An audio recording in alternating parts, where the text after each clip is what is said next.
Chapter 25, Lake Sistan, Autumn 330 BC. What are fences for? Acting on information from Persian deserters, we went south in search of Bessus and his herd. We reached a place called Lake Sistan, only to find that they had lied to us and Bessus had taken the fastest route back to Bactria. This put Alexander in an even worse mood. The grooms said we'd be on the march again by morning, but Alexander did an unexpected thing. He told his officers to take the best houses in the nearby town and ordered all the men to build strong fences around the camp, as if we were going to stay all winter. The camp remained on high alert for the rest of that month, and our grooms were not allowed to exercise us out of sight of the guards. Alexander said the increased security was because of the threat of an attack from Bessus's herd, but we horses know all about fences. As well as keeping your enemies out, fences keep you in. One morning, when we returned from our exercise on the shores of the lake, we found the number of sentries at the gates of the camp had been doubled. Men were running back and forth between the camp and the town, and there was a lot of excited shouting. Charm tensed on my back, and Tydeus urged Hoplite up beside me. My colt had come sound again during the march south, but of course he pretended he'd forgotten most of what Tydeus had taught him. Tydeus had fallen off 3 times that morning and was in a grumpy mood. "What's going on now?" he says. "I don't know. Do you think it's the Persian resistance?" "Don't be stupid. They wouldn't dare attack our camp." But as we rode back to the horse lines, Charm kept looking over her shoulder. "What's wrong?" Tydeus asked. "Nothing." "Yes, there is. You've been acting like a scared fool ever since Zajakarta. Don't worry, Alexander's not about to let anyone kidnap you again." Charm shook her head. Her hands trembled as she swapped my bridle for my halter and my muzzle so she could take me for my role. I was rubbing my mane in the sand when I smelled Demetrius. He had been down to the horse lines to see Aura and the golden filly several times since we arrived. Normally, he let the filly, now named Caspia, after the sea where we'd rescued her, lick his hands. But today, he pushed Caspia's nose aside and hurried straight up to Charm. "You haven't said anything to the king about the Madrians, have you?" he whispered, glancing over his shoulder. "Of course not, sir. Why?" "Because he's just arrested Philotas." "Oh, Zeus!" Charm's hands flew to her mouth. She let go of my lead rein and seemed to forget me completely. I took advantage of this to get down for another roll. Bliss. Demetrius dodged my waving hooves and took her elbow. "I can't even get in to see him. Hephaestion and Craterus are interrogating poor Philo, and they're arresting people all over the place. Security's tight. No one can get in or out of the town or the camp without a pass. The king is in a terrible mood." "He found out about the plot, hasn't he?" Charm whispered, trembling like a foal. "He must have. It's the only explanation. I can't stay. There are too many people around. I think I'm being watched. If something happens to me, remember to say the Mardians kidnapped you and the horse against your will. Whatever Philo says, I'll back you up." He cast a frightened look over his shoulder as some of Craterus's men pushed through the horse lines and marched our way. "They're coming! I've got to go before they see us together. I'm really sorry I got you into all this, Charmea. May Zeus help us all." I rolled over one more time and grunted with pleasure. Charm gave me a distracted look. By the time she pulled me to my feet and looked for Demetrius again, he had gone. Groom gossip at the time was wild. They said 100 of Alexander's closest officers and friends had been stoned to death after being named by Philotas under torture, and that Alexander had sent some men on racing camels to Ecbatana to arrest General Parmenio. I don't know how much of this was true. Knowing our grooms, they were probably exaggerating, but every day that Demetrius failed to turn up to see Aura, Charm grew more anxious. Alexander didn't ride me in all that time, or even come down to the horse lines, which was probably just as well, considering the state Charm was in. Then, 10 days after Philotas was arrested, the order came to shave off Zephyr's mane. Charm buried her face in her hands as the yellow hair fell to the ground. There was no surer sign that Philotas was dead. Our grooms breathed a sigh of relief and said that would be the end of it, because Alexander had punished now everyone involved in the plot. But Charm and I knew he had not. A present for Ecbatana. The next morning, we see Alexander again. He's wearing his demon-horned helmet and his Persian cloak with the blue and white border, and he strides down to the horse lines as if he owns half the world, which he almost does now. Hephaestion follows, dark shadows under his eyes. The rest of the guard hurry behind, though there is still no sign of Demetrius. A new man called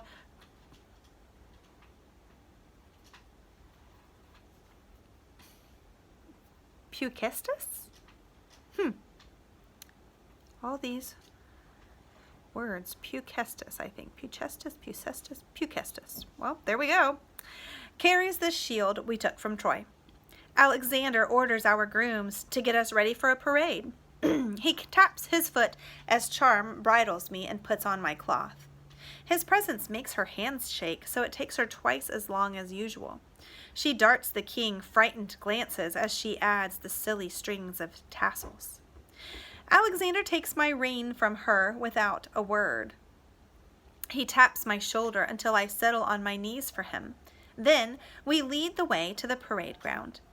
Out of the corner of my eye, I see Charm holding Tydeus's hand so tightly that her knuckles are white. Some of the men are already assembled in their silent squares. Others hurry across to join them. It's a very big, impressive parade.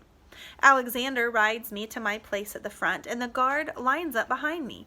Ptasios, Electra, Borealis, Apollo, Harpina, Hades. Only Aura is missing. Instead of my favorite mare, Hoplite stands at the end of the line with the new man Bucephalus on his back, nervously carrying the big shield of Achilles. My colt is dancing in excitement, so I nip him on the nose to tell him to behave. Alexander jerks my rein. "Stop that, Bucephalus! Don't you let me down as well." I don't know what he means. I would never let him down. I chew my tassels, expecting the men to begin their maneuvers, but Alexander does not give the order, and the trumpets remain silent. The wind flutters the banners as everyone waits. Finally, we see a puff of dust in the distance on the road from the west. Alexander grips my rein tighter and mutters, "At last! This will teach them all to plot behind my back." I can smell the camel already. It comes galloping across the parade ground toward us, startling Hoplite into a rear. His young rider only just manages to keep hold of the Achilles shield. The camel's rider is carrying a round object wrapped in a cloak. Now that we're closer, I see the material is stiff with blood. Flies buzz around it as he throws it down in front of us. It bounces once, and a man's head rolls out. I snort at the head in surprise. It stinks. I can't tell whose it is because its life smell has been replaced by the foul battlefield one. Its eyes are open, but its ghost is long gone. Alexander has been expecting my reaction and holds me firmly between his legs and hands while I paw the ground in agitation. The other horses of the guard snort at the head too. The men in the front ranks stir uneasily. Whispers pass through the squares, rippling to the edge of the ground where our grooms are standing on the baggage carts to see. Alexander waits until everyone is silent again. He draws his sword. He points it at the head and its swarm of flies. No one dares say a word. "That is how I deal with traitors," he calls in his shrill voice. "General Parmenio dared plot to assassinate me and put his son Philotas on the throne of Macedonia. I sent his death warrant to Ecbatana. Take a good look as you parade past and satisfy yourselves this is really the general's head. Then go back to your tents and write letters to your families. We'll be pushing farther east soon. This is the last chance you'll get to write home for a while. You need not worry. Philotas named everyone involved in the plot, and I have rooted out and punished all the traitors. I know the rest of you are faithful to me, so I will reward you by not charging the normal fee to mail your letters home. Every man who has left family or a loved one at home will, in addition, receive a 1-talent bonus for continuing with me in pursuit of Bessus. Those in the baggage train who write to their families will receive half a talent each. More uneasy whispers ripple through the assembled men, but they are too disciplined to break ranks or show more reaction than that. By the time Alexander backs me away from General Parmenio's head and takes the guard to the side of the ground, the army is silent again. The trumpets blare to start the parade.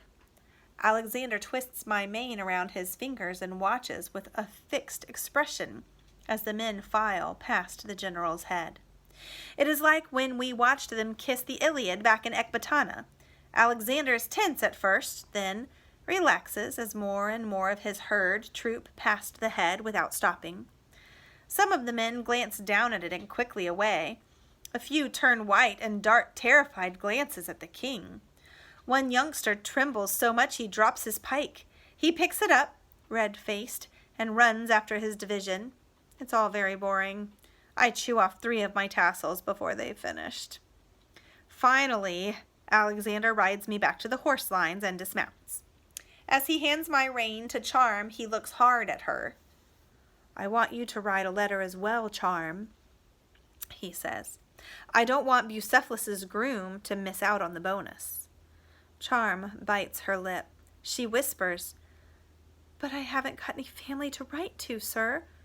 "That doesn't matter. There must be someone you can write to. The Amazon Queen, perhaps? I know you two were close." Charm goes even paler, and her hands start to tremble again.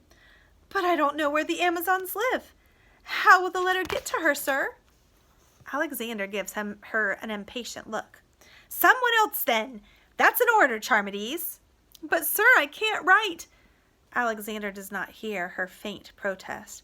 He waves her away and calls Hephaestion across. "As of today, you're to take command of half of Philotas's cavalry," he said. "I need someone I can trust in charge of them." Hephaestion looks no happier about this than Charm did about writing a letter. "But I want to stay with you." "No arguments. I can easily find someone else keen to watch my back in exchange for a place at the king's table."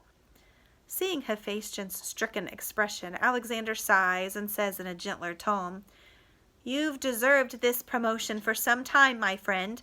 I've been selfish keeping you at my side so long." "But Alex, I want to be at your side. I don't care about promotion." "Nonsense. Every man cares about promotion. Look at that idiot Philo. I knew he had his greedy eyes on my throne. Right from the start, he got what he deserved." Pressing a hand to his forehead, he strides back to his pavilion, his cloak billowing in the breeze. Hephaestion stares after him, tears in his eyes. Embarrassed, Charm slowly takes the remaining tassels and my cloth off of me. She darts a glance at the new member of the guard, who has propped the Achilles shield against a post so he can talk to Hoplite and rub his ears. Hoplite seems relieved someone loves him and is making the most of the attention. The other members of the guard are also lingering with their horses, reluctant to go after the king. Charm sidles up to Hephaestion and whispers in a tight voice, "Sir, what happened to Demetrius?" Hephaestion presses his lips together and strokes Patassios, who is tethered next to me as usual. "This is bad business, Charmides. A very bad business," he says softly. "Demetrius wasn't tortured, I saw to that. Philo was a different matter. He plotted to kill the king. We had to find out who else was involved. Craterus did most of the rough stuff, but I had to be there because Alex said the son of Zeus Ammon couldn't get involved in such things and needed me to watch in his place. I hope I never have to do anything like that again." He takes a deep breath as if remembering something very bad. Then he continues in a brighter tone, "Now that General Parmenio's gone, everything will be better, you'll see. Alex never liked sharing the command with him. You know how they were always arguing. Old Parmenio treated him like a little boy, and Alex never liked that, not even when we were small. Craterus is going to be his second in command now. This is a fresh start for us all, like when we were campaigning back on the Macedonian borders. That was a good time, wasn't it? You needn't be afraid, Charmea. The bad stuff's over now. He glances at the king's pavilion. Just be careful what you write in your letter. Charm stiffens. Before she can say anything else, Hephaestion smiles at her, pats Patassios, and hurries after Alexander. I nudge Charm to remind her I haven't had my roll yet, and she clutches my mane and presses her face to my neck. Oh, Bucephalus, Alexander's never going to stop, is he? He's just going on and on, fighting until everyone is dead. Poor Demetrius. He'd never have gotten involved in a plot to kill the king. He only wanted to go home. And how could Alexander throw General Parmenio's head on the ground like that in front of the whole army? Why does he have to keep killing everyone? Why? She ought to know by now. She's been around horses long enough.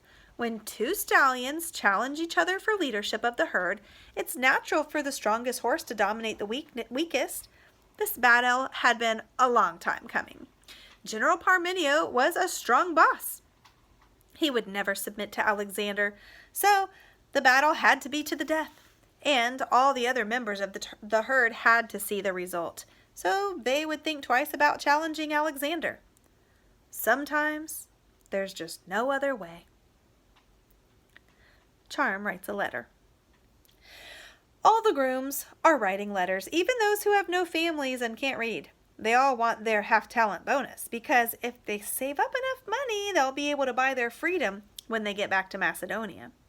Alexander knows most of them can't write, so he sent one of the army scribes down to the horse lines to do it for them. Charm and Tityos sit on a pile of cloths near my head, where it is quieter. They have their pieces of flattened grass on their laps, but so far without marks because the scribe is busy. You can always write to Queen Ada back in Halicarnassus, Tityos says. She'd remember you. She might even send us some more of her honey cakes. That'd be good. Charm gives him a disgusted look. I don't want that old scribe to write my letter for me. I don't trust him. Hephaestion said, never mind. I'll do it for you, Tityos says. She darts him a surprised look. You can write? I'm not as thick as I look. Tityos grins at her. We all had to learn at my last place.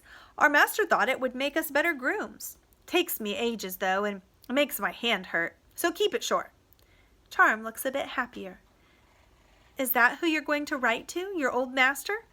Tityos makes a face. No, I'm going to write to my mother back in Thessaly and tell her I'll be home soon with enough money to start my own horse farm. I'll buy a few cheap mares, sneak them in with someone else's stallion, and sell their foals to buy more mares. He looks sideways at Charm. A whole talent would be even better. We might afford a stallion then, too.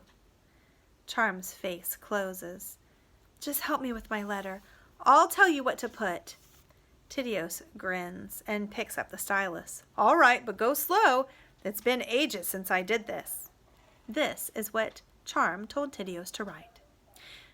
Dear Queen Ada, we are in Persia. Bucephalus is fine. He has a 3-year-old colt called Hoplite and a 5-year-old filly called Electra, who are both in the guard. King Alexander is fine. General Parmenio is dead. I can't stop thinking like a slave yet because the horse bond is too strong, but one day I will. Love, Charmea. Tityos gave her a funny look, but he kept making marks on the flattened grass until he had finished. What? She said. Then he frowned and added something else at the bottom. Charm did not notice because she couldn't read. I only know because of what happened afterward. Alexander reads 70,000 letters. The letters were collected and loaded into carts to start the long journey back through our string of garrisons to Anatolia, Greece, and Macedonia. I don't think any of them contained squealing threats like the ones Alexander and King Darius used to send to each other. They were probably knickers and whinnies like the letter Charm wrote to Queen Ada. Writing them seemed to calm the men. When Alexander announced we wouldn't be spending the winter here, after all, but we'd be marching on after Bessus to finish the campaign, they began to ready their weapons and pack without complaint. But the trumpets didn't sound the order to break our lakeside camp for many days. Alexander moved out of the town and shut himself alone in his pavilion, where the lamps burned day and night. When he finally emerged, he had dark rings around his eyes and squinted in the sunlight. He seemed much happier, though. He even smiled at some of the grooms as he brought a bag of apples down to the horse lines for us. Alexander took my muzzle against his chest, and I inhaled his sweet sherbet smell. While I nudged him for apples, he said quietly, without turning around, "Charmides, tell me everything you know about this horse bond." Charm, who was standing tensely in the shadows nearby, started like a nervous filly. "Horse bond, sir?" "I read your letter." She shivered all over and fiddled with my mane. I blew at her, happy to be with my two favorite humans. Charm spoke without looking at Alexander. "It's a magic bond, sir. The Amazon Queen told me it was called a horse bond, but Queen Ada saw it first back in Halicarnassus. They say it's between me and Bucephalus and you, sir. I'm sorry, I don't know how it happened." Alexander frowned at her red curls, which she had tied up with a twist of blue and white cord left over from my tassels. "Magic? Are you sure?" "I'm not sure of anything, sir, but the Amazon said it happens sometimes between a human and a horse. Queen Penthesilea said she'd never seen it work between a horse and two humans before, but she says it won't break until one of us dies." It was a whisper. Alexander laughed. "You don't want to take too much notice of what the Amazon Queen said, Charmides. It's obvious she ran off home because she was afraid I might put her immortality to the test." He frowned, and his hand shot out and gripped her chin, forcing her to look at him. "Is it true what Demetrius said, that the Mardians forced you to go with them back in Zajakarta?" Charm started to say yes, it was true, then burst into tears. Alexander sighed. "Tell me the truth, Charmides," he said. "Don't you start lying to me, too." "I'm sorry," she sniffed. "I should never have gone with the Madrians. I shouldn't have let Demetrius talk me into it. Poor Demetrius. He was only upset about our losing her foal. He'd have never hurt you. It's all my fault he's dead. And Philotas and General Parmenio and all those others." Alexander shook his head and let her go. He said in a tough voice, "Philotas and General Parmenio were going to kill me and take my throne. They had to die. But Demetrius isn't dead, you silly girl. Do you really think I could give the order to have one of my closest friends stoned? He's merely under arrest. He's out of the guard, of course. I can't trust him anymore to carry my shield, but for now he's alive, and so are most of the other idiots Philotas named." She stared at him, her eyes still wet, but hope lighting her face. "Really? Don't you believe the word of your king? I've created a new division in my army called the Disciplinary Company. They'll serve in that unit until they prove they're loyal to me or die trying." Charm wet her lips and bowed her head. She said miserably, "Then you'd better put me in the Disciplinary Company, too." Alexander narrowed his eyes. "Don't be silly, Charmides. You're my groom. You have to stay with me and Bucephalus. Besides, you came back of your own accord, didn't you? I forgive you." Her gaze flew to his face. "I'll never try to leave you again, Alexander. Sir," she whispered, "I promise." Alexander nodded. He gave Charm another long look. Then his lips twisted up at one corner. "Ah, Charmides, aren't you even a little bit angry I read your letter?" You're the king and the son of Zeus, sir. You can do anything you like." He chuckled. "I think some of the men might disagree, but I've sent your letter on to Queen Ada now, so the honey cakes you asked for will no doubt arrive eventually. When they do, I'll send them down here for Bucephalus." It was Charm's turn to look surprised. "Honey cakes, sir? But I didn't ask for—" She broke off and looked at Tityos, who was combing out Patassios's tail. He looked flushed. Alexander frowned at Tityos and ordered him to move Ptasios to the other end of the line so Hoplite could join the horses of the guard. As I whinnied after my red friend, Alexander told Charm she should never trust a scribe, and promised he'd send Prince Ochus to teach her how to write her own letters, because the boy had more sense than all his men put together. Obviously, Prince Ochus wrote only good things about Alexander in his letter to his grandmother and his sisters in Susa. The Disciplinary Company. When we left Lake Seistan, things had changed. By executing General Parmenio and Philotas and punishing the others involved in the plot, Alexander had dominated all immediate challengers for the herd. As he mounted me and lead the army onward, his eyes gleamed with a new, cold power. I was still the boss, of course, but with Hephaestion leading half of Philotas's old herd, Demetrius in the Disciplinary Company, and Ara still suckling Caspia, the guard consisted of Electra, carrying Laomedon; Borealis, carrying Leonatus; Apollo, carrying Perdiccas; Hades, carrying Iolaus; Harpina, carrying Ptolemy; Hoplite, carrying the new man Peucestus, with the Achilles' shield; a pretty gray Persian mare, carrying King Darius's brother, Oxarthes, who had joined us at Zadracarta to help look for Bessus. Alexander gave the other half of Philotas's cavalry to Cletus, who, if you remember, saved Alexander's life at the Granicus. Cletus mounted poor, short-maned Zephyr, who spent the whole of the first day searching the snow-covered rocks for Philotas's ghost. It's always sad to lose your rider and worrying to carry a new one until you know you can trust them. Mares worry about this more than stallions. The new disciplinary company marched in the middle, made up of the men Philotas had named and those Alexander did not trust anymore after reading their letters. These men shuffled along on foot with their heads bowed in shame. Demetrius was among them, carrying a short spear and looking very small. One of the Persians who had joined us at Zadracarta had been promoted to be their boss. He rode a Persian horse and carried a long whip. "Feel free to beat any man who steps out of line," Alexander told their Persian boss as we set out. "I want these men in the front line at every battle, and those who refuse to fight will get garrison duty at the farthest outposts of my empire. They can grumble about me all they like among themselves, but if any one of them so much as looks at a man from another company, you will report him to me and give him 10 lashes. Understand?" The Persian nodded gravely. "It will be exactly as you say, King Iskander." Alexander frowned at Demetrius and wheeled me back with an impatient jerk on my rein. He added, "And make sure you keep a careful record.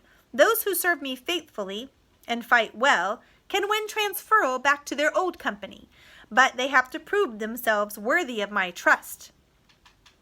The Persian smiled. "You are truly a great king, Iskander," which, if you ask me, was a clever thing to say. It certainly made Alexander smile and sit straighter as I cantered past the long column of men and horses to take our place at the head of the army.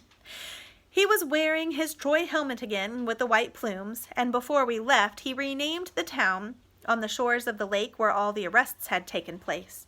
For once, though, he didn't call it Alexandria. From that day, the place where Alexander had gotten rid of all the challengers for his herd became known as Prophasia, which, if your Greek is a bit rusty, means anticipation or hope. Different, but anticipation of what?